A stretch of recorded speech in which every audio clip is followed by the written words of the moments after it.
Hello friends. तर सामान्य अध्ययनमध्ये MPSC UPSC IAS यासाठी आज सामान्य अध्ययनमध्ये जो काही सिलेबस आहे तो मी तुम्हाला सांगते.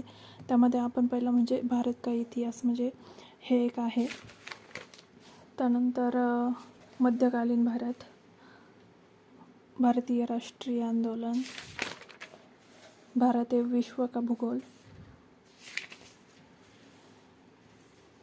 याची सगळ्याची मी नोट्स बनवणार आहे आणि तुम्हाला प्रत्येक लेक्चर सांगणार आहे. सो चॅनलला नक्कीच सबस्क्राईब करा. हे बघा, भारत की राज्य व्यवस्था एवं शासन, आर्थिक एवं सामाजिक विकास,